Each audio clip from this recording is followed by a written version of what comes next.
Queridos televidentes, bienvenidos sean una vez más a su casa, Suyapa TV y a la hora de la familia, este programa que preparamos con tanto cariño para fomentar la vida familiar, para ayudarle a las parejas que tengan una mejor relación y para que vayamos teniendo cada vez más clara la idea de lo que tenemos que hacer con la crianza de los hijos.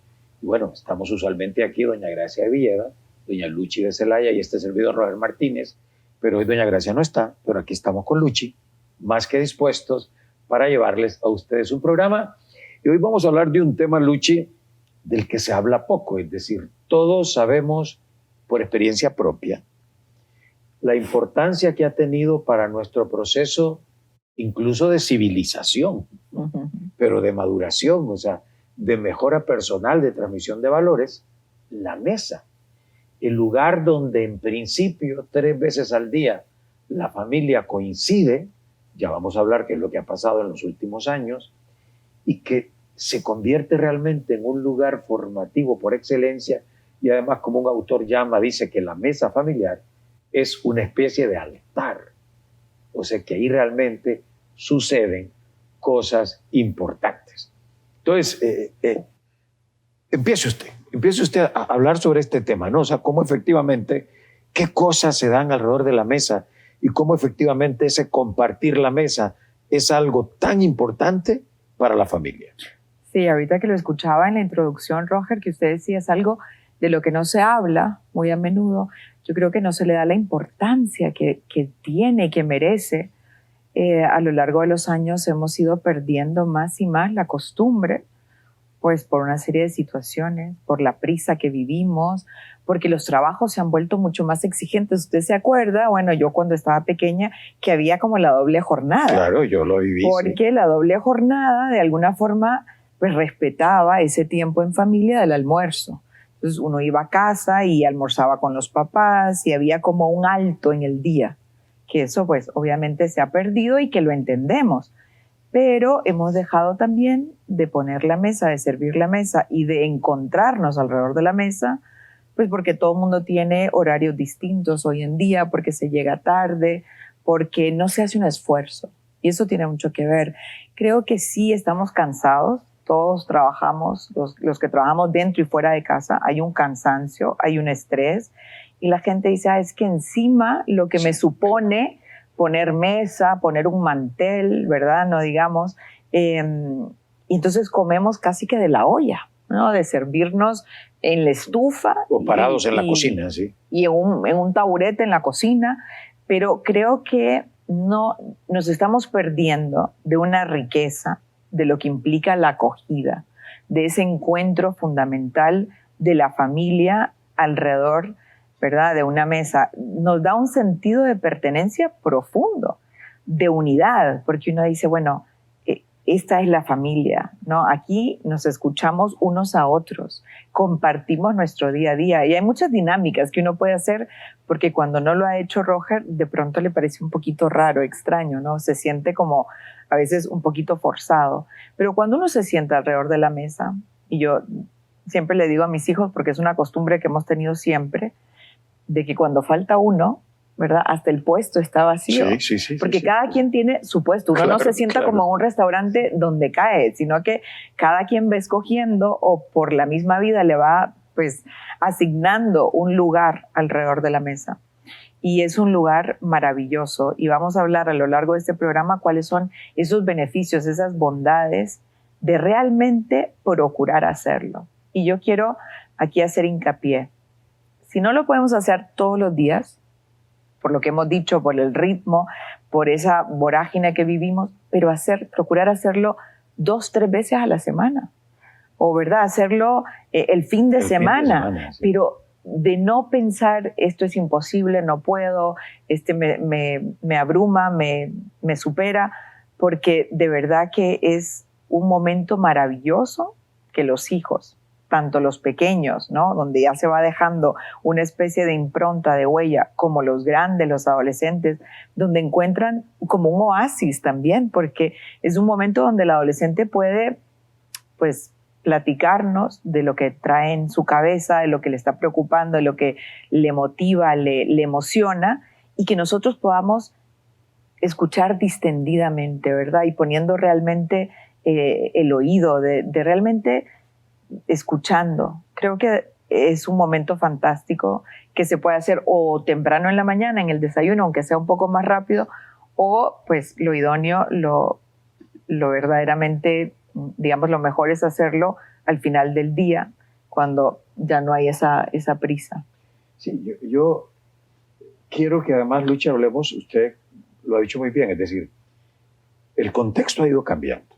O sea, por ejemplo, yo, claro, o sea, aparte crecí en Juticalpa, una ciudad pequeña, y entonces toda mi primaria hice doble jornada también. Se podía. Yo pienso que en las ciudades pequeñas todavía se puede, lo que pasa es que hay un tema ahí, incluso de laboral, hay muchos ahora docentes que tienen doble jornada, trabajan en una escuela en la mañana, en otra en la tarde, entonces es un poco más complicado, entonces la vida era como más sencilla. Y no vamos, por lo tanto, a proponer como cosas irrealizables, a decir, pues vamos ahora a volver atrás, y porque hay cosas que no pueden cambiar, ¿no?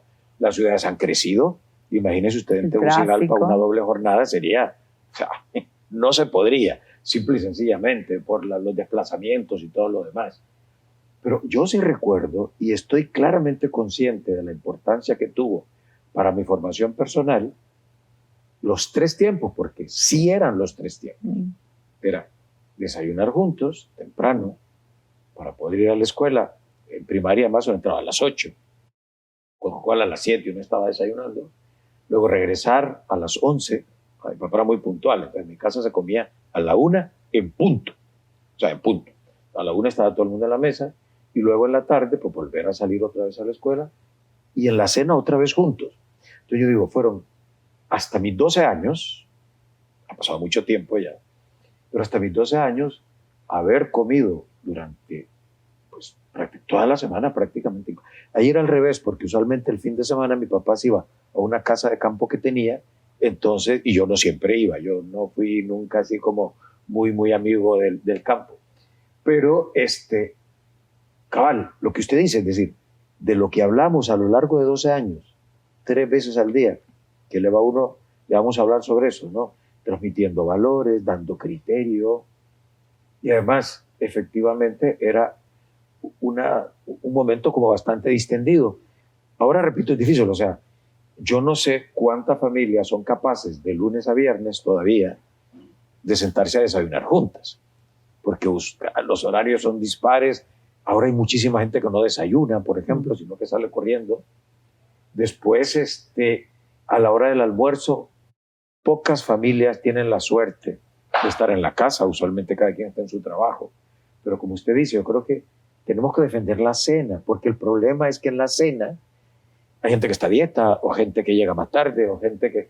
Yo sé de familias donde no hay una cena formal. Alguien se come una fruta, alguien se come un yogur, alguien... o sea, pero realmente sentarse, poner la mesa, no se hace. Y nos estamos perdiendo de unos momentos formativos que no tienen sustituto, que no tienen parangón. Dígame usted si no es cierto. Y por eso, como usted lo ha dicho también, tenemos, o sea, acuérdense ustedes que en el tema de orientación familiar hay un principio que se llama intencionalidad educativa familiar. Hay un montón de cosas que uno no hace espontáneamente, o porque realmente le apetece, o porque uno tiene ganas, pero que debe hacerlas, Lucha.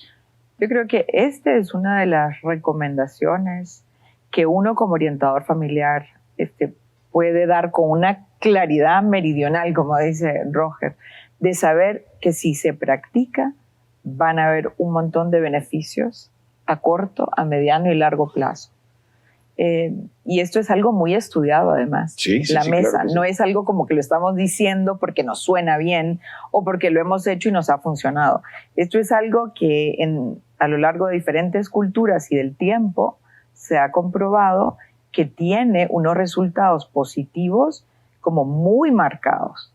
Primero es las cosas obvias, ¿no? Que a todos se nos puede ocurrir, como la unidad familiar, donde un niño, una niña se siente como, ¿verdad?, que pertenece más, claro, más acogido, tomado en cuenta, que forma parte, ¿no?, de una familia. Porque es algo, como decía Roger, que procuramos hacer todos los días, ¿verdad? Donde hay un patrón, una rutina, y uno sabe que se sienta a la mesa, ¿verdad? Y que va a ser un momento además alegre, que va a ser un momento donde nadie va a llegar, Roger, a regañar, donde nadie va a ir a sacar en cara, ¿no? Eso es importantísimo. Quiero decir que la semana pasada o que esta mañana tú hiciste, que no vamos a poner a nadie en evidencia, que tampoco vamos a estar ahí machacando, que sí vamos a hablar sobre los modales en la mesa, pero tampoco va a ser una clase de etiqueta diaria, no es eso, sino que es un rato donde todos sabemos que vamos a estar juntos y que la vamos a pasar bien y que nos vamos a enterar de lo que está haciendo, ¿verdad?, los demás. Eso por un lado. Otro, que también es bastante evidente, pero que se nos olvida, es que los niños que se sientan a la mesa desde pequeños con sus papás tienen vocabularios más amplios, son niños que se expresan mejor, son niños que pueden llevar una conversación. Muchas veces vemos niños que uno les platica o trata de hacer conversación y no tienen esa soltura, se sienten como cohibidos o simplemente no saben qué contestar. Un niño que se ha sentado a la mesa va a ser un niño ordinariamente que va a poder llevar una conversación con personas de su edad, pero también con adultos, ¿no? Y pensemos la riqueza cuando además en la mesa hay una abuela o una tía que vive dentro de la misma casa. Otra cosa son esos hábitos, esos buenos hábitos, esos modales que uno les va enseñando, que son cosas básicas, pero que luego en la vida pesan mucho. Claro. Porque aún una entrevista de trabajo, hoy en día muchas empresas lo hacen en un almuerzo, para ver cómo se desenvuelve la otra persona, cómo toma los cubiertos, cómo pasa la comida o en fin, ¿verdad? Cómo si pone los codos, si habla con la boca llena de comida. Son cosas que uno aprende en la casa. Totalmente. O sea, totalmente. Difícilmente uno luego va a tomar un curso de etiqueta, de modales. Son cosas que uno, ¿verdad?, lleva a donde va, producto de lo que aprendió en el hogar. Pero no es solo eso. Hay muchas otras bondades, beneficios que se dan cuando un hijo se sienta a la mesa y conversa con los papás, porque se va dando cuenta también de qué es lo que los papás esperan de él. O sea, como expectativas ¿verdad?, de conducta en la vida. Está comprobado que los niños que se sientan a la mesa fuman, por ejemplo, tienen un encuentro con el cigarrillo mucho más tarde que un niño que nunca se ha sentado. Es decir, sí lo va a probar, pero lo va a hacer mucho después. Y lo mismo pasa con el alcohol y con las relaciones sexuales. Ok. Y esto es, de verdad, esto ya de por sí debería de mandar un mensaje a los papás de decir, debemos de probar, ¿no?, de sentarnos a la mesa. Sí, Luche, porque es que además uno de los problemas más serios y que es un verdadero obstáculo para la transmisión de valores es que justamente no hay unos tiempos y unos espacios compartidos en la familia. Y el mejor espacio y el mejor tiempo que puede darse a otro momento, en una sala, incluso dentro del cuarto de los padres, pero el lugar, digamos, más común y más adecuado puede ser la mesa. Pero vamos a una pausa, no nos cambie, porque son ideas que parecen muy sencillas, pero que realmente son importantísimas para la educación de nuestros hijos y sobre todo para la transmisión de valores. Así que no nos cambie, espérenos, ya regresamos.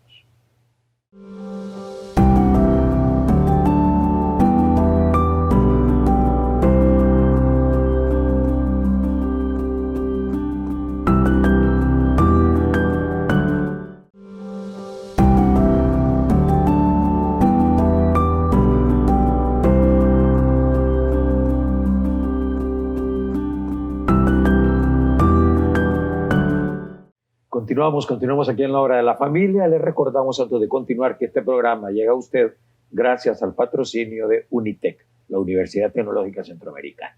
Bien, entonces decíamos antes de la pausa que realmente los estilos de vida, Luchi, han ido haciendo que la costumbre de la mesa, los 3 tiempos, se pierdan. Luchi decía al principio, pero si nosotros estamos conscientes de todas las bondades que tiene la mesa, de las cosas que se pueden evitar, de las cosas que se pueden ganar, tenemos que organizarnos, y es un tema de platicar los padres, porque de alguna manera uno es el que lleva la batuta, ¿verdad?, el que va dirigiendo la orquesta, para procurar que esos momentos se den. Porque incluso cuando los hijos se van de la casa, y creo que lo hemos vivido, una de las cosas que uno más echa de menos es eso. Me ha pasado que están mis hijos de regreso en algún momento, ¿verdad? O sea, que 6 quedan 2, pero a veces, ¿verdad? Sí estamos juntos. Lógicamente cada quien pelea su puesto. Ahí voy yo. Entonces le toca a veces a los yernos sentarse en algún lado, ¿verdad? Y después yo tenemos un nieto y el nieto queda en una esquina que no le gusta mucho. Este lugar no me gusta. Bueno, pero es que ahí le toca, ¿no? Y si no, se va a comer la cocina. Porque además es como un recuerdo de ese calorcito que realmente se tiene en la mesa. Y luego además hay una cosa, ¿no? Y eso efectivamente, como usted decía, se puede, por los horarios en que vivimos ahora, lograr más en la cena. Es, además de la mesa, la sobremesa. Óigame, la sobremesa realmente es un momento, además de unidad familiar, pero además formativo, es importantísimo, ese resumen del día que se hace en la sobremesa y donde efectivamente uno se siente escuchado. Y vamos a hablar justamente por eso las cosas que uno no debe hacer en la mesa, que Luchi, no tienen precio. Sí, eso que usted decía, la sobremesa. Uno va descubriendo a los hijos en la mesa también, porque empiezan a comentar sensibilidades que uno dice, ve, no sabía que pues, le preocupara tanto esto, o que le molestara lo otro, o cosas que le entusiasman. Puede hablar, no sé, de fútbol, de música. Claro, sí. Entonces, es el momento idóneo para de verdad como conocer mejor a los hijos, cuando uno ha permitido que sea un ambiente donde no se le juzga, donde no se critica, porque la mesa no es para eso. Uno ya luego, si tiene que corregir algo o dicen algo que a uno quizá le preocupa o le escandaliza, pues ya luego a solas en el cuarto le dice, mira, aquello que dijiste, ¿verdad? No sé por qué tomaste esta actitud o demás. Entonces, la mesa es eso, ¿no? Es ese momento relajado donde cada uno participa, porque también es el momento de enseñarle a los demás que la voz de todos es igualmente importante, que no importa si es el nieto, en el caso de Roger, ¿verdad? Sí, que tendrá su espacio, su participación, o el hermano menor, que muchas veces pasa invisibilizado por los hermanos mayores, o el adolescente rebelde, que uno dice, bueno, hay que darle también su momento, su espacio, aunque a veces los temas a uno le choquen. Pero creo que son de verdad, estos espacios que uno tiene que pelear para que uno pueda estar junto como familia, para que pueda disfrutar de los demás. Y también a uno le sirven para hablar, Roger, contar anécdotas formativas que quizás, ¿verdad?, pasan así como subliminales, donde uno dice, pues yo les quiero contar una vez que me pasó cuando era adolescente, que cometí este error, o verdad, no sé, mi papá se enojó conmigo. Y lo que usted decía, es momento también para ir como forjando criterios. Cuando uno le dice, ¿y qué hubieras hecho tú en ese caso? Hasta para hablar de películas que vimos. Sí, claro. ¿Verdad? Ese personaje, qué mal se portó, o qué hubiese hecho mejor, o con cuál te identificaste. De verdad que si uno le sabe sacar el jugo a la mesa, pues tiene beneficios que ya luego dejan huella en los hijos y que ellos van a querer replicar en su familia. Sí, porque además muchas veces, por ejemplo, uno va tocando temas de actualidad y va sentando criterios y va manifestando su opinión y va dando razones y va dando argumentos por los cuales uno piensa de una manera determinada. Pero, vamos a ver, para que esto sea posible, habrá conductas que tenemos que evitar. Porque a veces, por ejemplo, sobre todo en el desayuno, a veces tiene la imagen que es un poco de viñeta de periódico, o sea, también de muñequito, que está el señor, que ahora también es distinto porque, claro, sigue existiendo el papel, el periódico de papel, pero también mucha gente lo ve de manera digital. Pero entonces, a veces la imagen es que está el papá como metida la cara en el periódico y entonces no habla con nadie. Porque claro, está enterándose, ¿no?, de lo que pasó el día anterior. Ahora uno se entera de lo que pasa en el momento, ¿no? Hay cosas, o sea, si realmente queremos que la mesa sea formativa, que en ella haya transmisión de valores, que haya transmisión de criterios, que uno vaya formando, hay cosas que uno debe hacer. O sea, por ejemplo, usted ha dicho, Luchi, todo el tema de que todo el mundo puede expresarse. O sea, que alguien no vaya a monopolizar. Siempre los hijos hay uno más cotorro que otro, o el papá o la mamá quieren un poco hablar más, pero hay que saber organizar, ¿no?, la mesa para que todo el mundo pueda opinar o decir lo que piensa o lo que quiere, ¿no? Y luego, evidentemente, pues no me voy a poner yo a leer ni el periódico, ni un libro, ni nada.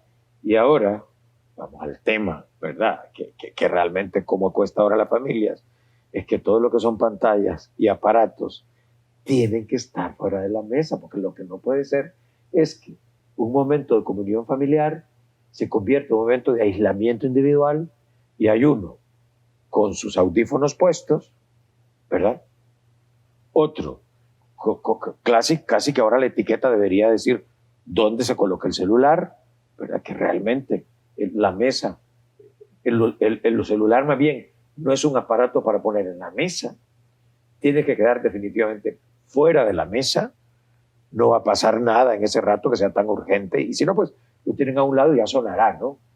Pero creo que es importante como salvaguardar ese momento y evitar este tipo de distractores, porque si no, pues como dice un autor, estaremos juntos pero no estaremos unidos, es decir, estamos coexistiendo pero no estamos conviviendo, estamos ahí alrededor, ¿verdad?, del mueble, pero no está logrando la mesa sus fines formativos, ¿no es cierto? Sí, creo que volvemos al tema de la intencionalidad, porque no es que comamos todos a un tiempo, sino que es poder compartir.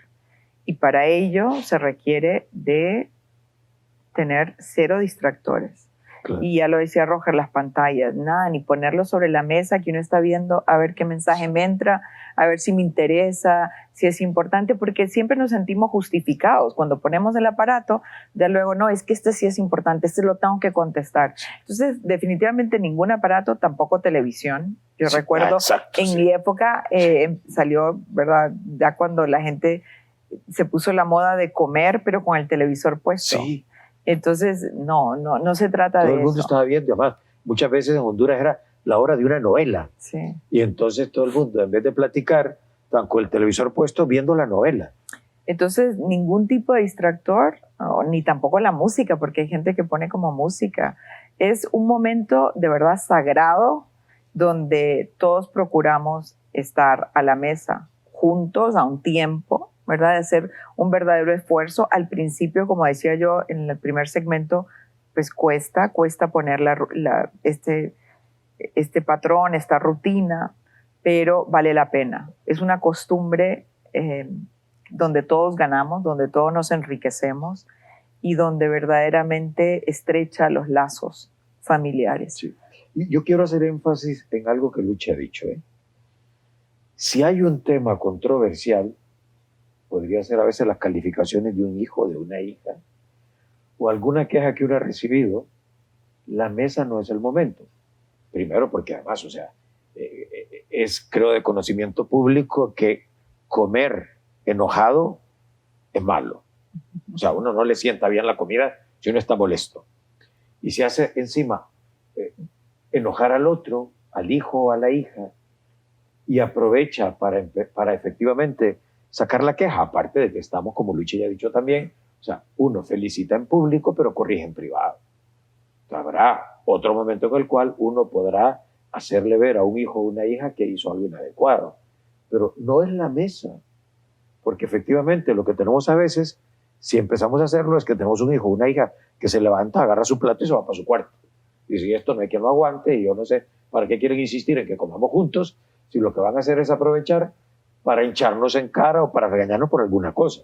Y entonces, eso pasa. Entonces que agarra, ¿verdad?, el plato y mejor se va a su cuarto. Porque realmente, ¿para qué vamos a estar aquí? Si van a estar regañando. Entonces, ojo, tenemos que ser en ese sentido muy cautelosos, muy delicados, muy inteligentes, porque si no, pues, repito, pues al final da igual, ¿verdad? Y que cada quien come en su cuarto, que es una cosa que tristemente en algún momento se ha dado, ¿no? Sobre todo cuando cada quien tenía un televisor en el cuarto y estaba alguien en el comedor, alguien en la sala, cada quien en su cuarto con su plato, y no había comunión familiar. Entonces, tenemos que tener como conciencia, y yo creo que Luchi todo parte de y ustedes que nos están viendo y escuchando, de caer en cuenta en esto, porque es fundamental. Para poder transmitir valores, y con esto vamos a terminar, hacen falta tiempos y espacios compartidos. Y el lugar idóneo, el lugar especial, y que hay que entenderlo y que luego hay que conservarlo y si es posible recuperarlo, definitivamente es en la mesa.